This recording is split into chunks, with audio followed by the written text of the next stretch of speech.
Welcome back into another edition of Prime Sports World, and a happy Tuesday from everyone here at Prime Sports World. We took yesterday off so our boys could watch the Natty as Michigan went on to win that 34-17 or 34-10. Was it, Christian?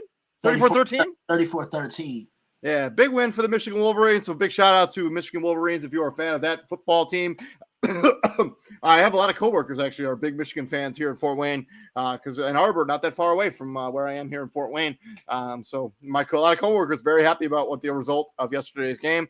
But we're swinging into week 18 and we're going to recap the week that was and talk a little bit about who showed up and who didn't. Also, we're only doing the games that mattered. So, I'm sorry if you're a Kansas City Chiefs fan and you're a Los Angeles Chargers fan and you were hoping to see a recap of that game. We're not doing it. I'm not wasting the time. They didn't play any of their players, so I'm not spending the time recapping that game. But yeah, please like, share, and subscribe to the podcast. David Huffman right there from the Daily Blitz.blog. Our good friend Christian Simpson. Welcome to the show, my friends. And how are you today, Christian? Man, I'm doing good, man. How you doing? You doing all right? Well, Happy New Year.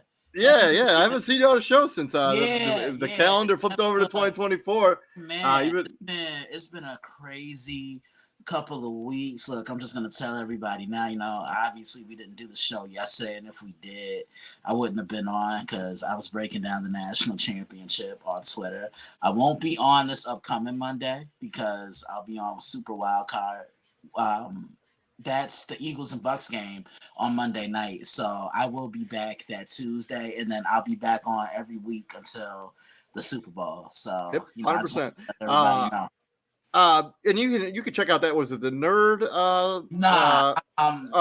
Follow me on Twitter at DailyBlitz_61. Yeah, go check out that content. Let's swing into week 18, Christian. And, big win for your Giants on week number 18. We're going to get to that. Week 18 results, at least the ones that mattered. So, yeah, we're not talking about the random games where nobody played their starters. I'm sorry. It's just not happening here at Prime Sports World. I do not want to waste the time or your time breaking down those kind of games. Let's start in the AFC North as the Pittsburgh Steelers got a big win against the Baltimore Ravens. In Baltimore. As Baltimore benched most majority of their starters as well, but Pittsburgh had to have a lot of things break their way in order to make the playoffs. Every single one of those things happened. They are going to be the 7th seed in the AFC. Their reward is the Buffalo Bills. We'll talk about that game tomorrow, but let's talk about this game. In the pouring rain, Mason Rudolph threw 18-20, 152 yards and a touchdown, a 71-yard bomb to Deontay Johnson. Najee Harris goes over the century mark for the second week in a row. Tyler Huntley was okay in this game, 15-28, 146 and a tut. Gus Edwards, 10 for 48, and Nelson Aguilar, leading receiver for the Ravens, as they likely caught the lone receiving touchdown for the Baltimore Ravens. And there's only a few things in life that are guaranteed: death, taxes, and Melvin Gordon's going to put the ball on the ground as he had another fumble in this game. Hate to see it because he's actually a pretty good football player. Yeah, he is. And, this is typical Steelers and Ravens. Physical, low scoring. Weather was a major factor. It has been raining like crazy over here too. On the East Coast. It's actually raining right now. It's raining here as well. It actually snowed this morning, and then it turned into slushy, disgusting rain. It was awful.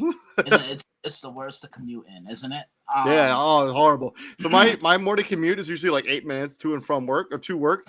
It took me over 20 minutes to get to my office today. That's crazy. It was brutal. Crazy. Nah, but I look at this matchup. The Steelers needed this game. Baltimore was playing for absolutely nothing. No matter what happened, the result of this game, you knew that they were locked into that 1 seed in the AFC. For the Steelers, I just don't get, because I see it on Twitter. I don't get this, David, because I see it on Twitter all the time. They want Mike Tomlin relieved of his duties. And I respond to that with a question. Well, if you're going to fire him, who are you going to get that's better than him?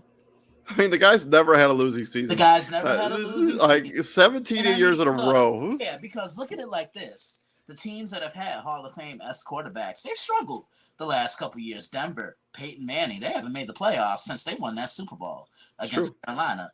Look at New England this year. Look at the Saints. Last 2 years. Yeah, the last 2 years. Look at the Saints. The Saints haven't made the playoffs since Drew Brees retired. So Mike Tomlin and the Steelers still find ways to keep it afloat. You know what I'm saying? Yeah, and I like.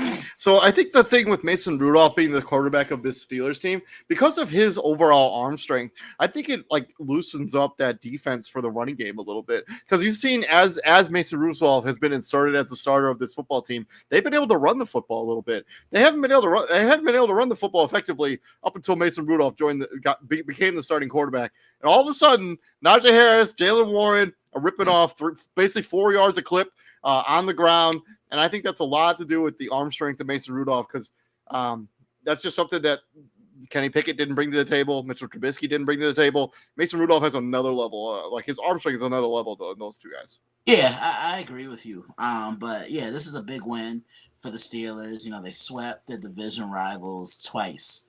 And it was by the same score, because I remember earlier in the year in Pittsburgh, they beat the Ravens 17-10, if I'm not mistaken. And they beat them 17-10 once again. Yeah, I think a good win for the Pittsburgh Steelers. Let's see how long their playoff season continues. But all you got to do is get in the dance and things get interesting. Yeah, Pittsburgh won the last game 17-10 as well. It is unfortunate that TJ Watt will not play for the Pittsburgh Steelers in that playoff game against Buffalo. That's a tough break. But I think, you just got to kind of have to deal with it at this point. It's nothing you can do. Yeah, that's tough. Look, you're talking about a guy that's probably the best defensive player in the league right now. And he's probably one of the most important players on this team, to any team really in the NFL. Yeah. And as we swing into the next game, swing it into the AFC South, I also welcome in the co-host of the show, Mr. TJ Hopkins. Let's swing into the AFC South with the Houston Texans beat the Indianapolis Colts in the house that Peyton Manning built to advance into the playoffs and eventually win the AFC South. They didn't know this at the time that they'd be winning the division. They thought for sure they'd be a playoff team, but now they're going to be hosting a playoff game on Saturday against the Cleveland Browns. I think it's on Saturday. They beat the Indianapolis Colts 23-19. CJ Stroud was fantastic in this game and probably locked up Offensive Rookie of the Year with this performance against the Colts. 20 of 26, 264, and 2 touchdowns. Devil Singletary had 1 on the ground. Nico Collins, Andrew Beck each had touchdowns through the air. And then on the other side, Gardner Minshew, 13 of 24, 141 yards. Jonathan Taylor had 1 on the ground. And Josh Downs had the leading receiver, 3 for 48. Michael Pittman also punched in 44 yards through the air. But all people are really talking about in this game is that decision on 4th down.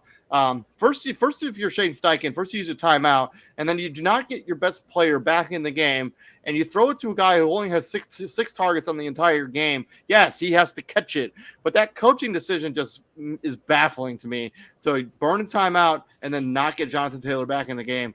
What are you guys' thoughts on this game and just in general? That's what happens when you try to be too cute. I was talking to TJ during the game about this, and the fact that he wasn't on the field, the both of us were absolutely baffled. Because look, every time Jonathan Taylor touched that ball, magic happened. Good things happened. They were moving the ball up and down the field, and it seemed like every time they fed him the ball, the Texans had a tough time stopping it. We could blame Zach Moss all you want for not catching the ball, but Goodson was Goodson. Tyler Goodson. Yeah, Tyler Goodson. But Gardner Minshew didn't place that ball in the proper spot for him to make a play on it. He put it a little behind him. You got to catch that, man. If you're an NFL running back, you got to catch it. Yeah, you do have to catch it, but he could have adjusted better. I'll say that much. This is a gritty win for the Houston Texans. CJ Stroud is almost Teflon. Like, nothing phases this kid, and I think he got the experience of the big game in college. I mean, he played in a lot of them, being at Ohio State. And that first pass he threw to Nico Collins for the touchdown, that was absolutely phenomenal. I think that's the best pass he's made all year long. It's the first play touchdown of the year, actually. Wow. Yeah. We'll get into some quarterback comparisons later, but I'm gonna do it right now. First off, the play to Tyler Goodson, that was his play. Like, he explained it, in the post game interview, like that was his play. Like he don't get a lot of them. That was his play. Christian in your group, there was one guy talking about that's why you don't get cute. I'm all like wasn't nothing cute about that play. It It was wasn't a cute swing about it. I mean, pass it was to a a little wide swing open route. running back. Yeah. Yeah, it was I a mean, but the thing swing is, you only needed 1 yard. to a Jonathan wide Taylor open running back with hadn't a had a blocker negative. in front of him. Yeah, maybe he scores if he catches it. Possibly. Yeah, I Sorry, think TJ, go ahead. Tyler Goodson scores if he catches it. Yeah, that's all I'm saying. I think Tyler Goodson scores if he catches it. Like again, it was a lot of green in front of him with one blocker. Like bro, like that wasn't nothing cute about. I just don't understand. Like because Jonathan Taylor didn't get it up the gut. First off, this is a divisional opponent. Don't you on? It's 4th and 1. Don't you think that hey, it's 4th and 1. It's a short yardage situation. Don't you think the Texans are gearing up to do the one thing that you love to do? Yeah. And Don't you think they the gearing run up the to stop running the run? and the running game of the Colts What wasn't catches as them effective. Wasn't as effective in the second half as it was in the first half, which is why Houston Texans were able to get the lead and get back into this game. I think what also hurt the Colts was the inability to convert on the third flip down. side. Go ahead, TJ. No, you go ahead. Go ahead. No, you gotta be calm down. You gotta be able to convert on third down. And I give the Houston Texans third down defense a lot of credit because Indy would move the ball up and down the field, but they put a stop to things on third down every single time. Colts 1 of 13 on third down in this game. On the flip side, they're not winning that game. On the flip side, I hate what national media pundits are doing to JF1 here because it's like, oh, look at CJ Stroud. I'm like, that's 100% coaching. D'Amico Ryan's got that job. They drafted CJ Stroud, and they didn't kitty glove him. The first play of the first throw of his first NFL game, let it be known that hey, this is your team, this is your show. We gonna live and die by your play. You make a mistake, oh well, there's another play. D'Amico Ryan's handed the keys to CJ Stroud almost immediately with no restrictions. That's the difference between coaching in Houston and why they won their division and why CJ Stroud threw for 4,000 yards versus the coaching staff here in Chicago are they staying or are they going, and are we getting a new quarterback or are we not? It's that fundamental difference. Either you gonna trust your quarterback or you don't. And because one organization decided to trust a guy, they're going to the playoffs, and we're not. Plain and simple. Plain and fucking simple. Moving on from this game to Saturday, let's talk about Sunday afternoon football. Let's start first in Detroit. They won the game, but at what cost for the Detroit Lions? Cleve Raymond's now banged up.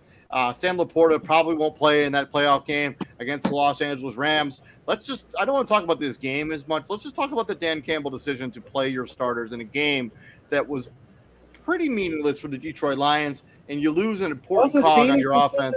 Wasn't some seeding still at play? Yeah, but they would have needed Dallas and Philadelphia both to lose in order for them to jump into the second seed.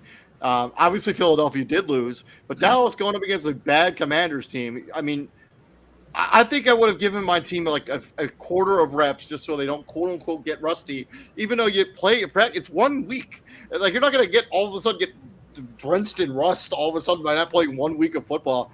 Brandon Staley got killed last year because he played his starters in that game and Mike Williams got hurt.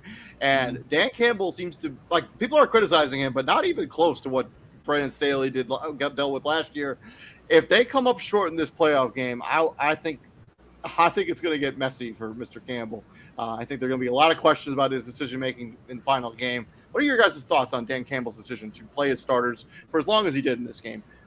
Cleve Raymond also banged up, an important wide receiver to this team with a knee injury. Probably won't play in that Ram game either. Mm-hmm. Yeah, Mm-hmm.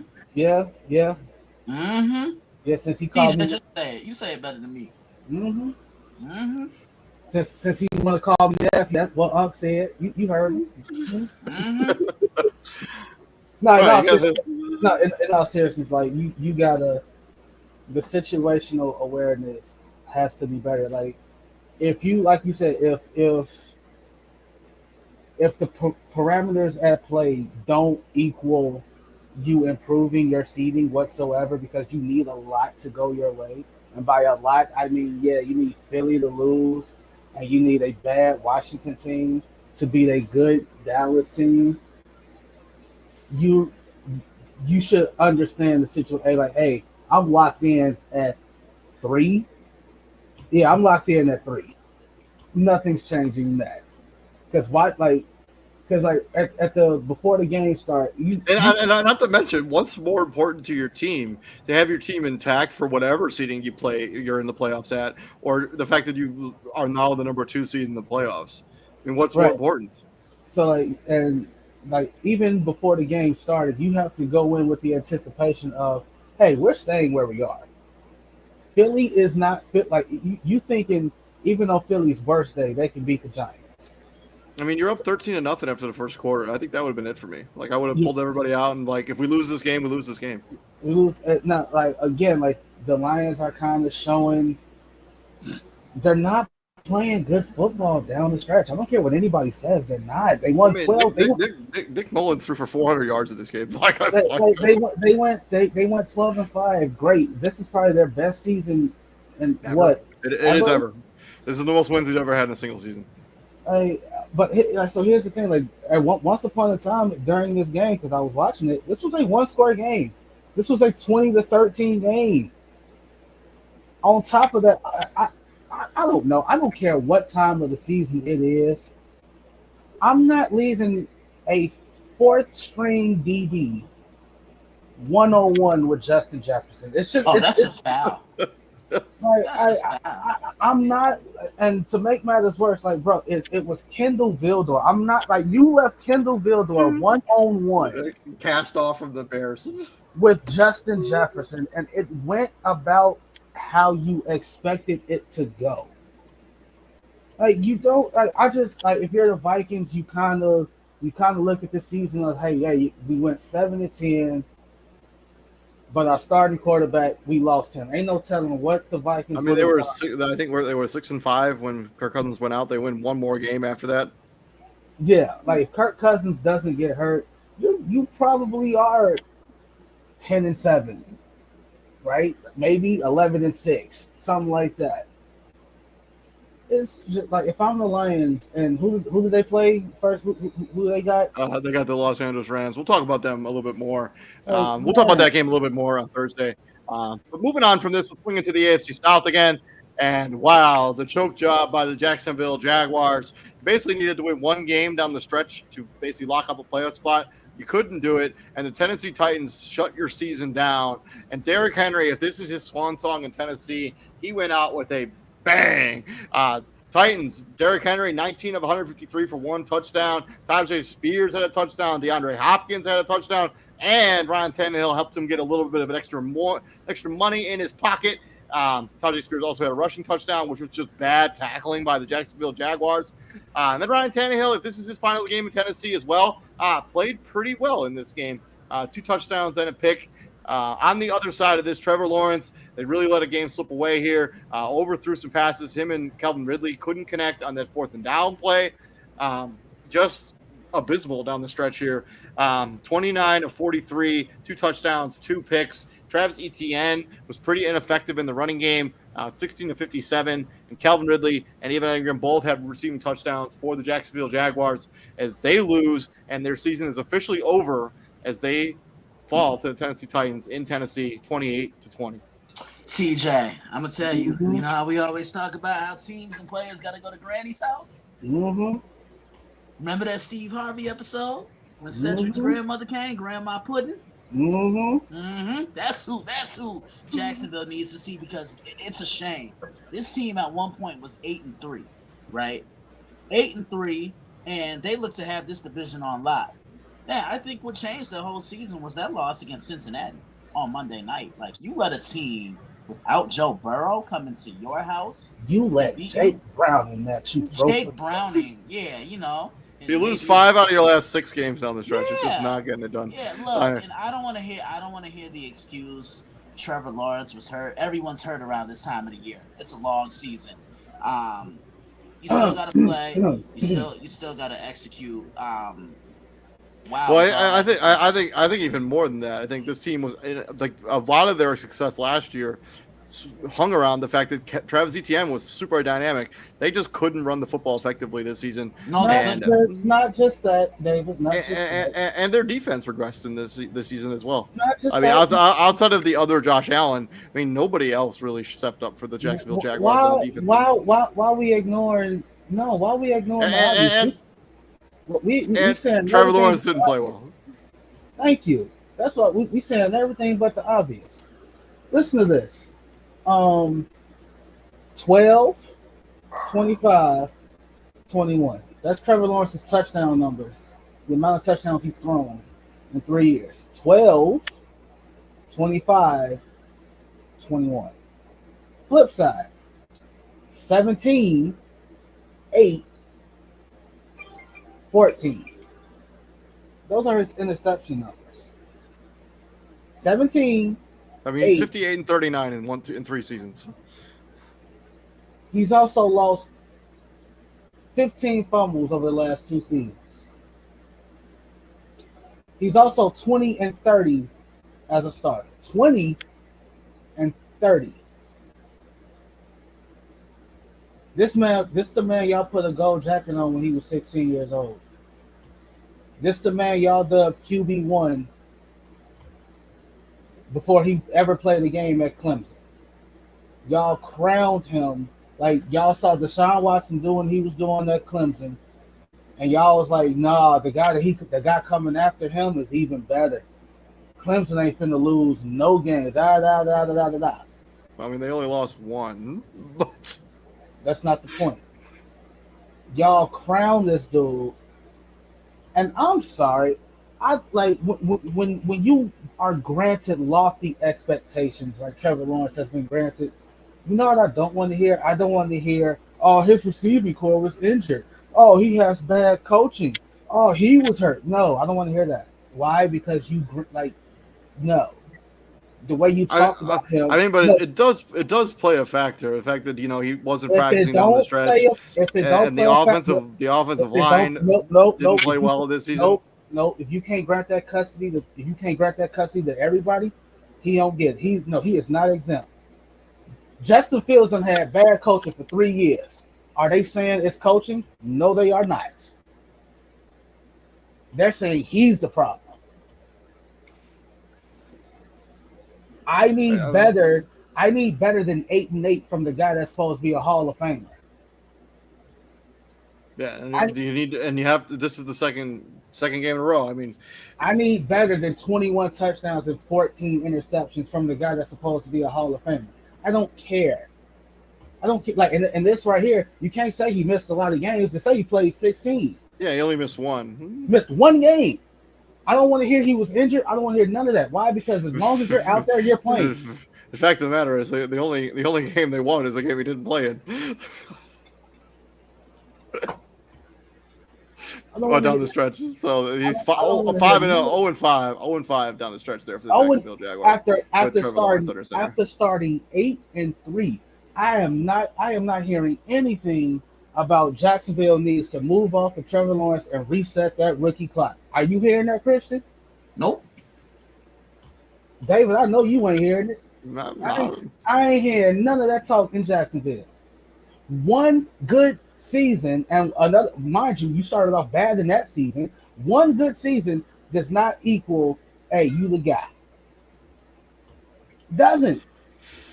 Swinging from the AFC South, let's swing into the AFC East. And the only reason this game is really on here is because of the Bill Belichick factor, because the result of the game, pretty irrelevant. But the Jets do beat the New England Patriots 17-3. Bailey Zappi didn't play well in this game. Let's talk about Bill Belichick. If this is his final game as the head coach of the New England Patriots, which has not happened yet, and which is very interesting for me, I have a couple coworkers that are Patriots fans, and I was talking to them today while I was boothing my newscast, right? And they think that the fact that Bill Belichick, nothing's been announced yet, they think he's going to stay. But if he does, if is this the end, what is the legacy of Bill Belichick, and how people will remember him? He's the greatest coach. He's the greatest coach of his time. He's the greatest coach I've seen. The 6 Super Bowl rings, the 9 Super Bowl appearances, countless division titles. You look at all the conference championships he's been to, the conference championships he's won. But I think the thing that stands out to me the most about Bill Belichick is he gives the underdog an opportunity to shine. Julian Edelman, Rodney Harrison, Wes Welker. Wes Welker. I mean, he all of those running backs that they had over the time. Ben Jarvis, Green Ellis, the law firm, baby. Let's go. Yeah, didn't they have one guy, Jonas Gray or something? Yeah, like Jonas Gray. Yeah, the guy had the guy had 4 touchdowns in a game. Never saw him again. I'm not kidding. Like, he had a 4 touchdown game, and then he basically never had a touch again. He has a way of just evaluating talent. And I know I'm not so sure about his ability. Okay.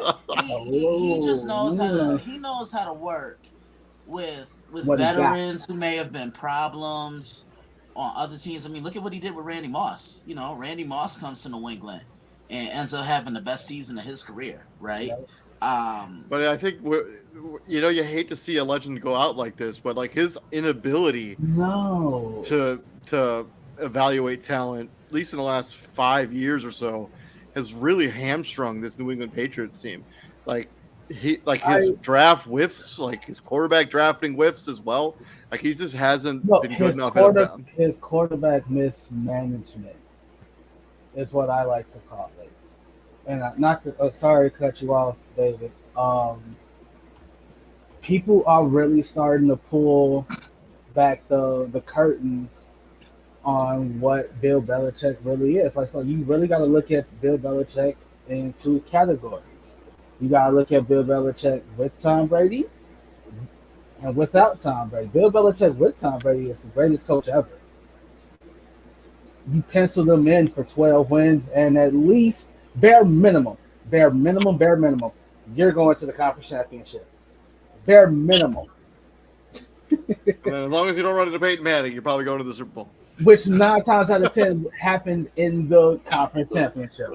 Bill Belichick without Tom Brady, and that stints with Cleveland and those early what's his name, Drew Bledsoe years, and these years after Tom Brady. I don't count that Jets team where he had that job for 12 hours and left. He's 84-101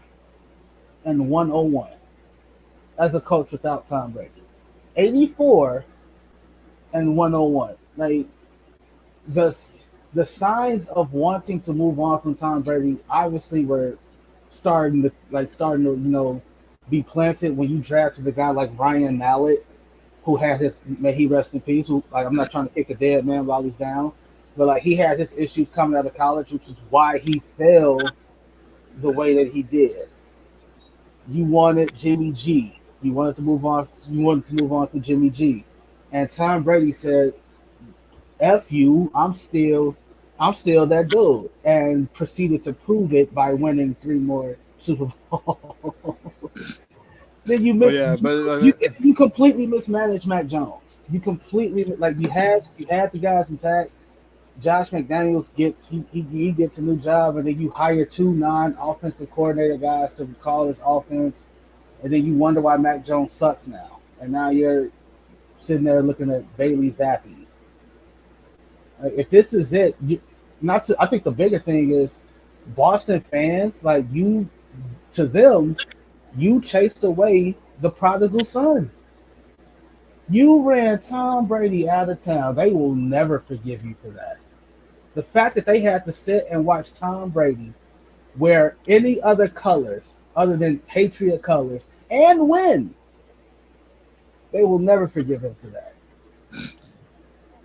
But yeah, the legacy of Bill Belichick goes without saying. We'll talk about that a little bit more next week when we get into coaching changes there. If anything does happen with the Patriots, we'll talk about it next Monday. I forgot to mention we were talking about the Titans game. Also a swan song for Mike Vrabel as he was relieved of his coaching duties. I think it's a mistake, but I kind of predicted. I thought he was going quarterback mismanagement.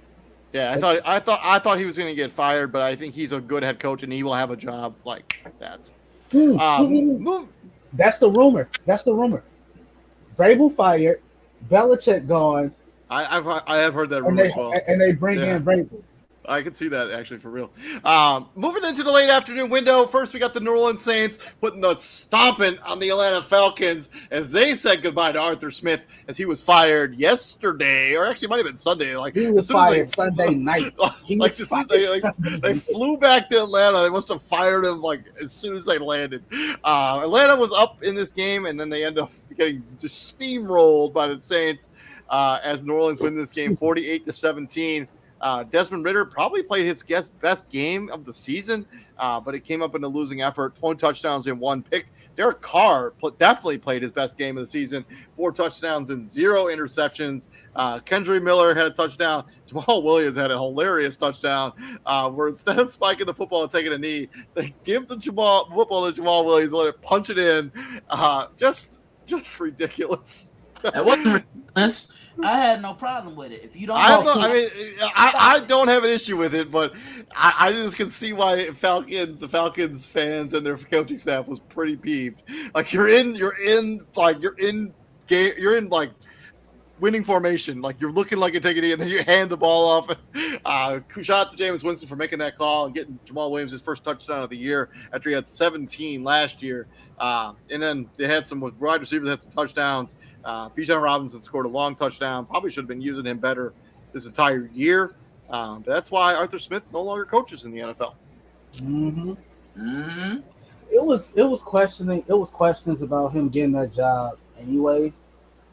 Because keep in mind he was the Titans OC before he got the Falcons job, and don't get me wrong, like certain guys, they do it the old-fashioned way, right? Like they pound that pavement, they bide their time, and eventually their time is rewarded. But to this, like for you to have the firepower on offense that you had, and we said it about Atlanta for about like the last 2-3 years, like because Matt Ryan was clearly not like he was old, like he got old fat. And that's the part that hurt about this game. Watching some of your favorite players get old, and they can't do it. And I think this is the same conversation that we've had about the Denver Broncos over the last couple of years, right? They're a quarterback away, like they're a legitimate quarterback away from being uber competitive. I mean, they have one of the best offensive lines in football. They have some really nice weapons on the outside. They have one of the better running backs in the tandems in the league with Tyler Algier. Like trio. And then on the Saints side of this, I mean, why couldn't you play like this more often? Like, where has this been all season? Like, you're so wildly inconsistent from week to week that you can never know what you're going to get from them on a week to week basis. Some weeks you look fantastic, other weeks you look terrible, which is why your record is 9-8. You're going to be watching the playoffs from home. I also think with them, it's I wouldn't be surprised Dennis Allen got fired before we have our show on Monday. Oh yeah, like them. Trevor Penning has been wildly disappointing. Yeah. First round pick hasn't panned out at all. Wildly disappointing for them. And Alvin Kamara, I mean, his rushing average is abysmal. The only thing that sustained his value as a running back is the fact that he's such a good pass catcher. But yeah, he's averaging like 2.5 yards a carry. I not just Trevor Penning. I think Cesar Ruiz has kind of been. They declined his 5th-year option. So like you brought him in to be a center, and now he's playing I think right guard for them. So yeah. That's tough. Like I think both of these teams, are obviously in the same, like not the same boat per se, but I think Atlanta is definitely closer to that quote unquote breakthrough than the Saints obviously are. Like for Shannon Sharp to say this is why Jameis Winston is the way he is and why the Buccaneers moved off of him, I think was a bit harsh. Yeah, I think that's terrible. That's Like yeah, you want to get your teammate his first touchdown of the season. He scores 17 touchdowns, set a franchise record, doesn't get in the end zone for an entire season. You have a shot to give him an end zone touchdown. I don't have no problem with it. and this is also after like bro, like you paid him to do the thing that he did in Detroit, which is score a lot of touchdowns. I think besides the Well, Dr. he was injured for a lot of the season, but that too. I think a lot. I think besides the Dr. Jekyll and Mr. Hyde play from the Saints, I think that last sequence is also why Dennis Allen is gone because like that goes to show like you call for victory formation, and JMO and the rest of the players took it amongst themselves to say, like, we're gonna get this guy a touchdown. we're gonna get this. We're gonna get this guy who we all love, who we all love. His first touchdown of the season. That just goes to show that they don't respect you as the coach. They don't respect you as the leader, as a leader. Can you imagine if like a Bill Belichick team had done that? Like Man. you What you mean? can't. Bill Belichick team has done that. Do you not remember 2007? No, I don't. I don't. Like, stop it! Come on, David, you know better. Don't do What that. happened in 2007? What happened in Man, they 2007? were literally steamrolling. Man, I still had my whole life ahead of me in 2007. Oh my god! What, when they was up 30-0 on the Dolphins and Tom Brady said we ain't done yet? They said they Listen, weren't done. listen, What? TJ. They were literally doing what we talked about the other day. If you don't like something, stop it. Yeah, the game was way out of reach, and they had the game won. They were still scoring touchdowns. Miss me. Stop it. That's different. That's different. Moving along. Christian, you have any final thoughts on this game before we move on? Nah, next game. Moving on to this game, the team that finally won the NFC South, Tampa Bay Buccaneers, as they did not score a touchdown in this game and still beat the Carolina Panthers 9-0. Thoughts out to DJ Shark. Didn't get injured or nothing, but he had an opportunity to score a touchdown, but fumbled it out of the back of the end zone. It was a touchback. Carolina had the opportunity to take the lead at that point. Who knows how this game would have shaken out if that hadn't happened from one of the most cutthroat rules in the NFL. But I don't even feel like going through the stats. The Buccaneers won this game without scoring a touchdown, and Carolina Panthers' terrible season is thankfully over for many people in that, and David Tepper probably for two, as he tries to find a new coach on this team. And Tampa Bay moving on into the playoffs, crawling into the playoffs for sure. You lose to the Saints last week. You score 9 points to beat the Carolina Panthers this week. Not a good look. Oh damn! I forgot what Vincent Sarge. Excuse me. That fumble at the back of the end zone, or not even out the back of the end zone. That fumble in the end zone. That's just the epitome of the season that was the Carolina Panthers. Obviously, like the bigger thingy, like hindsight is 2020, right? We can look at say that they made a mistake in drafting Bryce Young. They should have went with CJ Stroud. I'm always a firm believer of, yes, you are the GM. You are the GM. I respect your position. But at the same time, return that same courtesy in me as a coach and respect my input on the players that I have to coach. Reminder, I have to coach the players that you pick. And when it looks bad, it's not a reflection on you as much as it is on me. So like, if Frank Wright went to the GM, who's also fired, by the way, David, if you're a GM, if Frank Wright went to that GM and said, "Hey, I want CJ Stroud. CJ Stroud fits my scheme better than Bryce Young does," you as a GM have to say, "Okay, okay, it's your scheme." It's your player. Not, well, I like Bryce Young, so I'm going to go with Bryce Young. Now we got folks, and once again, that generational tag. You threw the generational tag on Bryce Young. And after 1 year, folks are saying, nah, I'm not seeing it. He's a bust. after 1 year. That's what we at, Christian. You don't even get multiple years to prove yourself anymore. Mm-hmm. If there's no instant gratification, up, you suck, you're a bust. Next guy up. So if you're Carolina and on top of that insult to injury, you don't even have your draft pick. You don't even have you can't even go in and put pieces around Bryce Young to rectify the situation.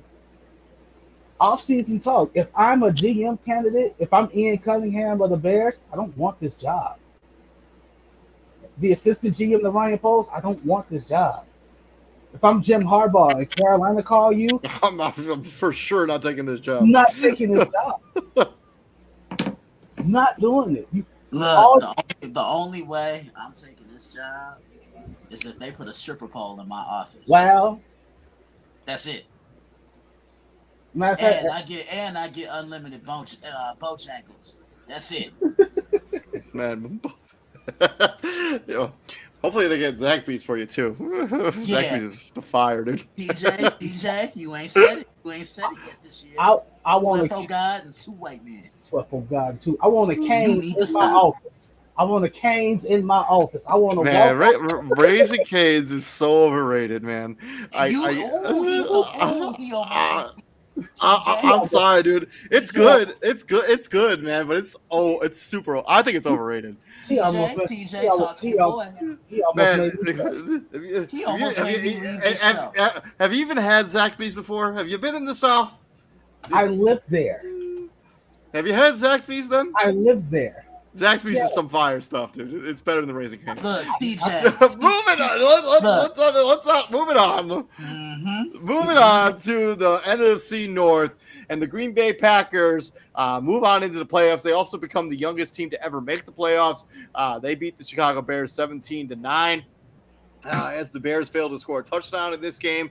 Justin Fields, 11 of 16, 148 yards. Khalil Herbert, 12 carries for 28 yards. DJ Moore, 4 for 64. Jordan Love played well in this game again. 27 of 32, 316 yards and 2 touchdowns. Aaron Jones went over the century mark. Jaden Reed went over the century mark. I think, and I know this is only an 8-point game. Like the Packers only won by an 8-point game. But as TJ said in the group chat, it was not that close. Like this game was not close. No, it wasn't. Christian, go ahead. Not at all. It wasn't close. Next game.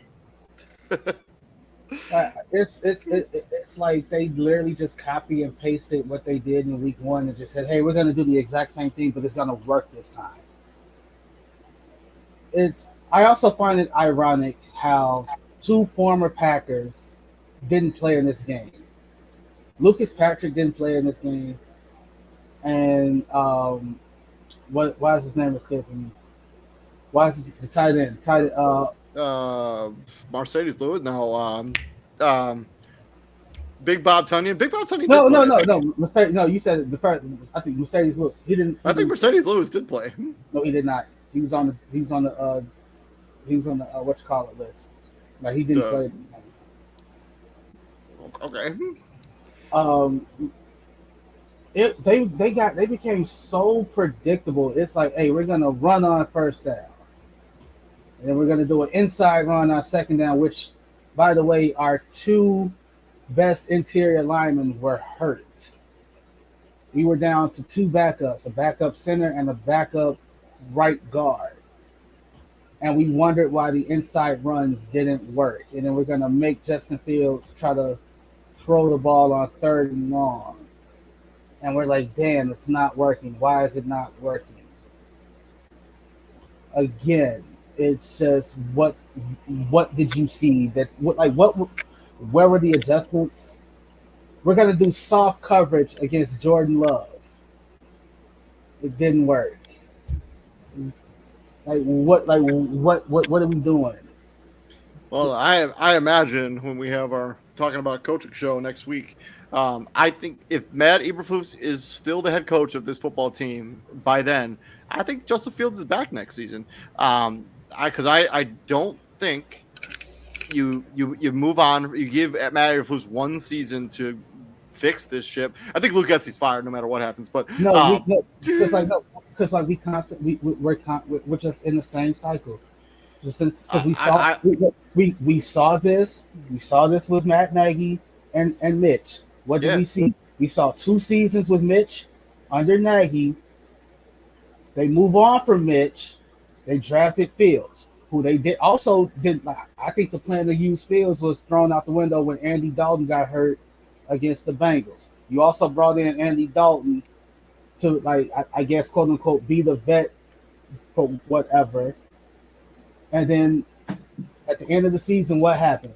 You fire that GM, you fire Matt Nagy, and then you bring in a new guy to coach Justin Fields. Now, Justin Fields has had a second season in the same offense, and what's the talk?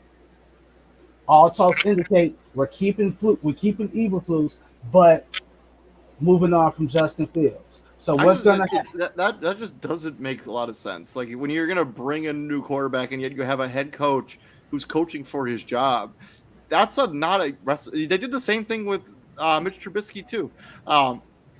I just don't think that's a recipe for success. Like, if you're gonna put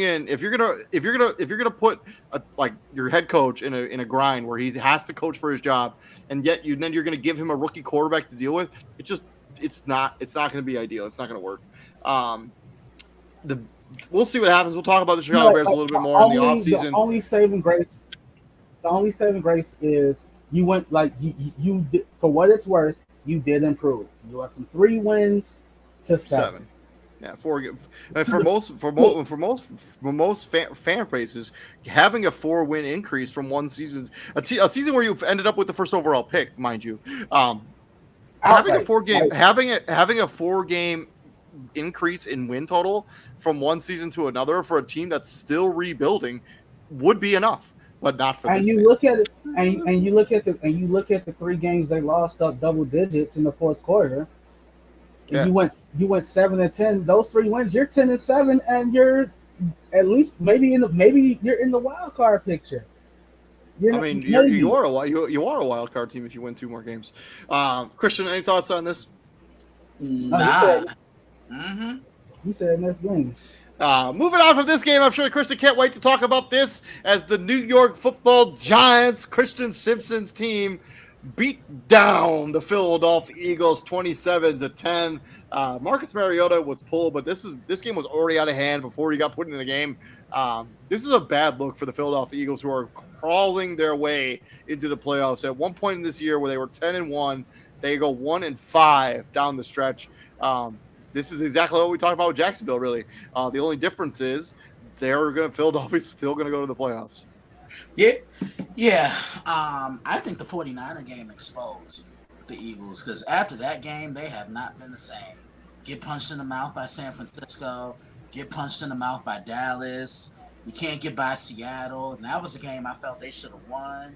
And if we're being real, they didn't look all that great against the Giants on Christmas Day.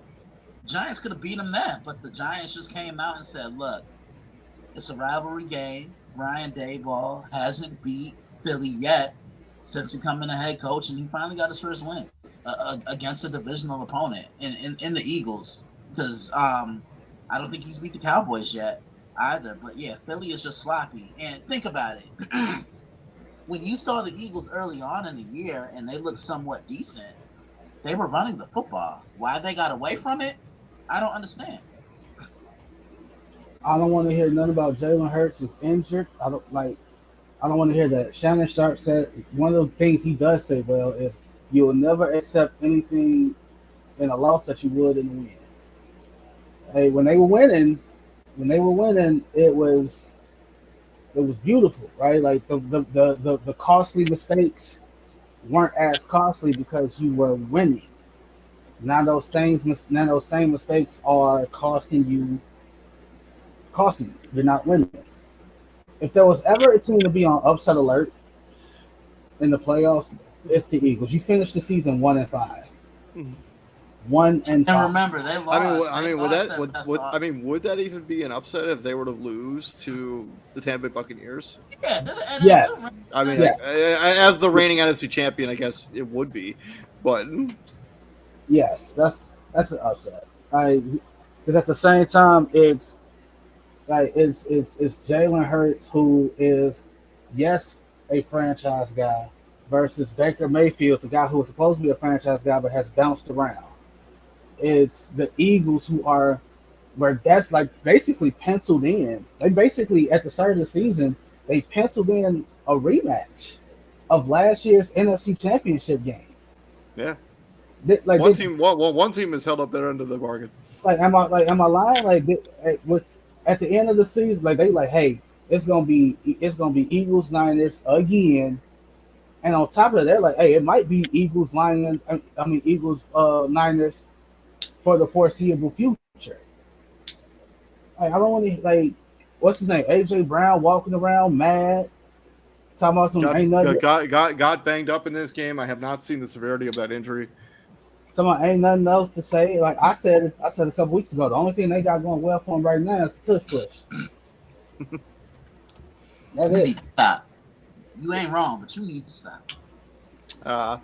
Moving on from this game, we're going to swing into the NFC West. And when this game was finally final, the decision was irrelevant. But at the time, Seattle needed to win this game.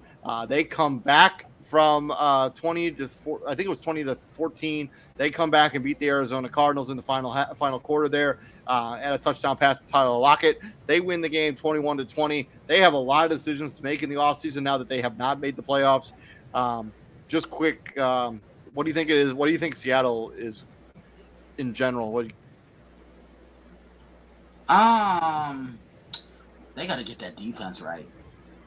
You know, because look when they were winning back-to-back NFC championships, that defense was the forefront of everything. That and yeah, that's all I can really say. Like they don't really have a difference maker right now on the defensive side of the ball.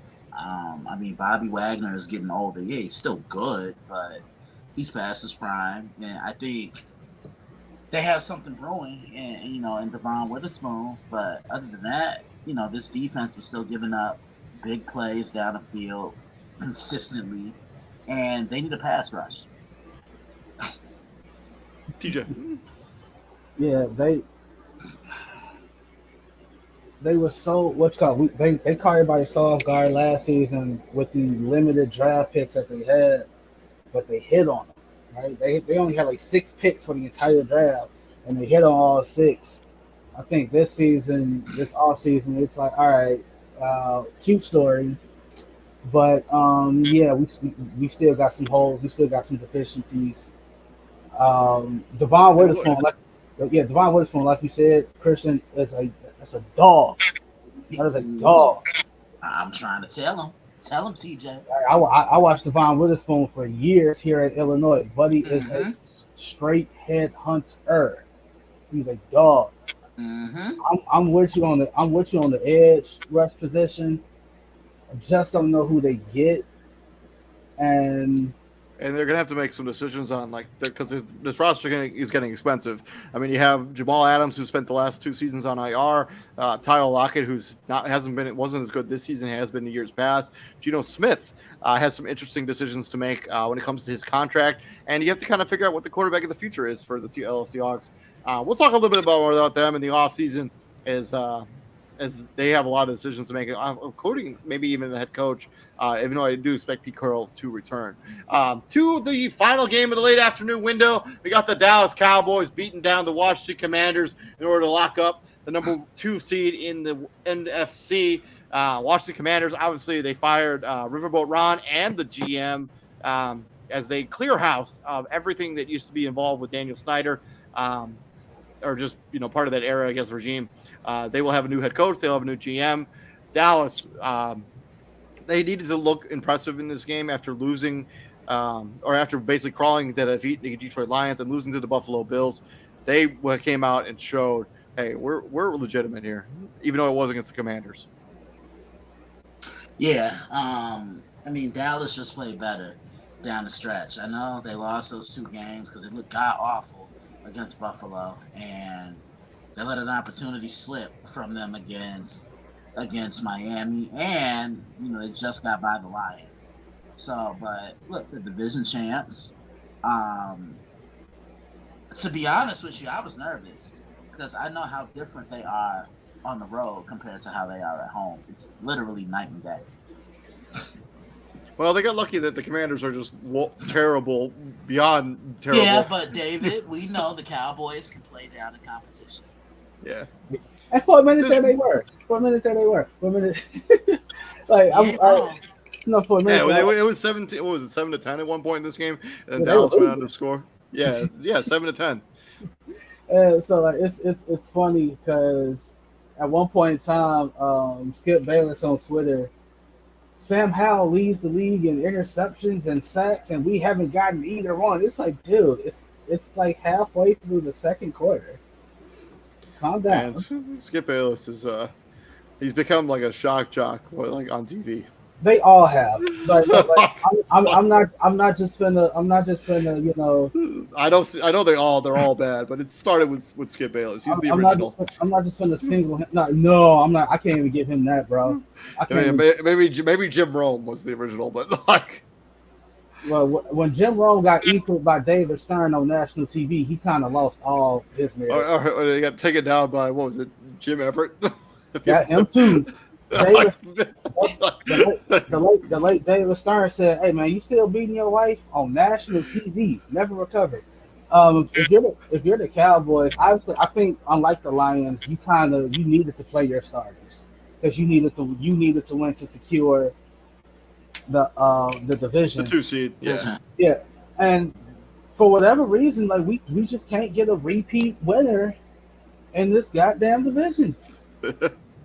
Like I forgot what year they said it was, but like it's got to be close to what 10 years or so, Christian, since we've had a repeat in the NFC East winner. Nah, I think it goes back to the early 2000s because the Eagles last won it consecutively in 2003 and 2004. So what's that? 18 years, 20 years? There's no way it's been that long. It's got to be. I think it's been 10 years. Man, I don't know, man. If it's been 20 years, then hey. I will look that up. I will look that up in a second. But let's move on to the final game on Sunday. That stretch where the Cowboys went 8-8, 3 years in a row. Nobody want like the Eagles didn't repeat during that stretch. They win it twice. Hold on. Or did they go Eagles? Did he go Eagles, Washington, then the Eagles again? Like, come on. Like, all right, hold on. Okay. All right. What, no, the Giants. I'm like, I know the Giants won it a couple. They had to win it too, right? All right. Oh man, it has been 20 years. 20 years. That's crazy. 2003 and 2004 was the last time the Eagles won it back to back. So that's the last time anybody's won it back to back. Yeah, they actually won it 4 times in a row between 2001 and 2004. Nobody has repeated since. God damn. That's crazy. But moving on to the final game in the Sunday night game, we have the Buffalo Bills going into South Beach and also having their fans take over that stadium. They win that game 21-14. As again against a quality opponent, the Miami Dolphins fall short. This was really big time difference by Deontay Hardy's punt return for a touchdown that tied this game up because Buffalo is the most frustrating team in the NFL because there are some times where Buffalo looks like the most exciting, most well-oiled machine on offense, and then there are other times where they just look like Josh Allen just makes one of those terrible decisions that you're like, oh my god, what's going on? But he ends up having 30 of 38, 359 yards, 2 touchdowns, and 2 picks. Both of them were kind of just arm punts, really. And then Josh Allen, leading rusher for this team. Trent Sherfield, Dawson Knox had the receiving touchdowns for the Buffalo Bills, including Dawson Knox in the game-winning touchdown. Tua Tagovailoa, 1 touchdown, 2 picks. Devon Achane had a rushing touchdown. Tyreek Hill had a receiving touchdown as Miami falls in this game 21-14. And Buffalo wins the division, and they become the 2 seed. And it's not that long ago, we were talking about Buffalo maybe missing the playoffs, and now they're the 2 seed in the AFC. You know, I think the best thing the Bills did was fire Ken Dorsey, that offensive coordinator, because through 10 games, they were 5-5. With Joe Brady, they're 6-1. And you just see a different scheme now because they're not force feeding the ball to Stephon Diggs. Everybody is getting a look if you're open. They're trying to establish James Cook a little bit more in the running game, and most importantly, they don't want Josh Allen playing hero ball. You know what I'm saying? Which he does anyways. But yeah, I get what you mean, but I just see a team that's a little more equipped now to go on a playoff run than I did in previous years. The other crazy thing about Buffalo, I guess we'll talk a little bit more about on Thursday. They've been in playoff mode for a month and a half, like where they basically they had been must-win games every week for 6 weeks up to this point. Like they're as battle tested as any team will be going into the playoffs. Yeah, I agree. Because they've been on must-win watch every week for 6 weeks. Yeah, they have. I agree with you. But looking at this game, Miami was in control in the first half, and then Buffalo just adjusted. Josh was playing a little too. Too much like Josh Allen. yeah, and then he settled down in the second half. And all I know is, I told TJ this: if I'm Josh Allen, I'm giving every Buffalo defender all of my paycheck because they saved him. I ain't giving them all my paycheck. You gonna get some, but you ain't getting all. Anyway,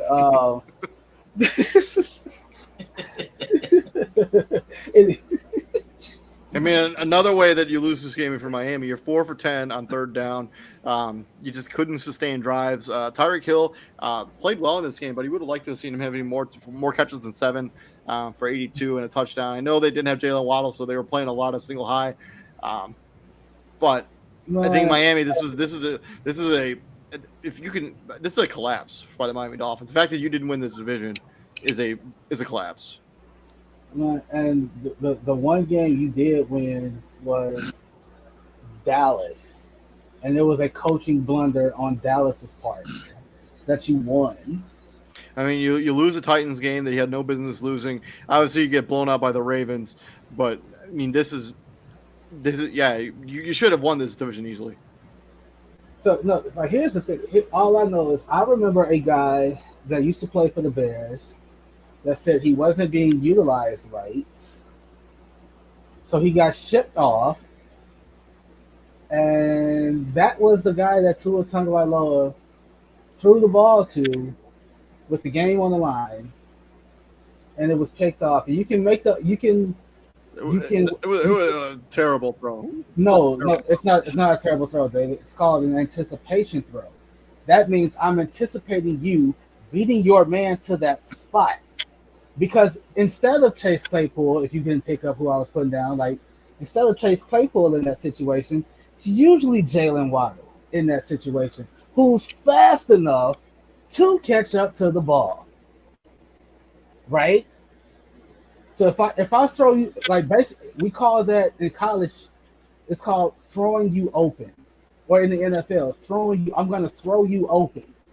Because the windows are tighter, you have to throw the ball to where people aren't and hope your guy gets there first. It only looks bad because Taylor Rapp beat Chase Claypool to the spot. So everybody's like, oh, the NFL's rigged and who was Tua throwing the ball to? No, that's an anticipation throw. Chase Claypool is not that type of receiver. He's not a speedy guy. He's not a 4-4 guy.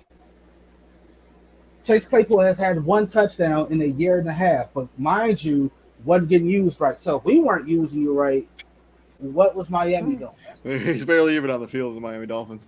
But yeah, this is a good win for Buffalo. Also, yeah, the 2 seed, they're going to be that punt return. That punt return. That's the one. Like that was the moment where Buffalo was like, "Hey, let's stop playing. Let's go win this shit." Yeah, 100%. Like seriously. But yeah, congratulations to Buffalo as they become the number 2 seed. Kudos to Miami. They're still a playoff team. This game really didn't matter all that much to them. But now they have to go into era. That mattered. That mattered. I'm not even going to sit here and let you say that. That mattered. Because for the last handful of years, Buffalo's been the bully. They've been the big brother. And for to show Buffalo that, hey, we got a guy that can match your guy throw for throw, tip for tap, and we gonna be here for a while. You didn't capitalize. moving on, final game ball, or final regular season game ball going out here from Prime Sports World. I'm going to start, and I'm giving my game ball to King Henry. If this is Derrick Henry's final game as a member of the Tennessee Titans, you go out in a big way. 19 carries, 153 yards, 8 touchdowns, 8 yards per carry, and a touchdown. He's still the king. He's still Derrick Henry. If this is his final game as a member of the Tennessee Titans, he's probably a Hall of Famer already. Yeah, he's a member of the 2,000-yard club. Yeah, he's a Hall of Famer. Yeah. No, you can't say that. You can't say that because David gonna counter with Chris Johnson's a Hall of Famer because he ran for 2,000 yards. Don't do that. But yeah, I'm Derrick Henry's getting my game ball. Christian, giving it to C.J. Stroud. 20 and 26, 264 yards passing, 2 touchdowns. Who you say? C.J. Stroud. Oh, okay. Go ahead. Yeah, in a big road win against the Colts. TJ. Matt LaFleur gets my game ball. Let me explain. Matt LaFleur spent 1 month, Kitty Glove and Jordan Love, and they got out to a terrible start. They were, month and a half? They were 3-6. Had Packer fans like Izzy, like, man, I don't know about this Love guy. And then Matt LaFleur said, you know what? Damn it, go ball. You got free reign. 18 touchdowns to 1 interception down the stretch for Jordan Love. 18 touchdowns, 1 interception. Matt LaFleur gets my game ball for taking the gloves off and letting that kid go ball. And now you reap the benefits of it because he got you. This was supposed to be a rebuild year for the Packers, and they made the playoffs thanks to Matt LaFleur. Youngest team in the NFL ever to make the playoffs. They don't even have to win a game. They don't even have to win a playoff game. This season was a win. This whole season. I think Matt LaFleur is going to get some votes for Coach of the Year too. Absolutely. But yeah, we'll talk more about awards as we do our final predictions tomorrow on that show. So keep an eye out for that content. Thank you very much for checking us out here at Prime Sports World through the entire NFL regular season. This has been our Week 18 recap. I'm David Huffman, co-host TJ Hopkins from the Daily Blitz blog. Mr. Christian Simpson. And gentlemen, what do we do here at the Prime, my friends? We bring the heat. We bring the heat. Now we can use it here in Fort Wayne. So we'll see you guys later. Although it's supposed to get real cold. We'll see you guys all tomorrow. You all have a good rest of your night and be safe out there. Not over here. It's about to be 45 and sunny. Peace out, guys.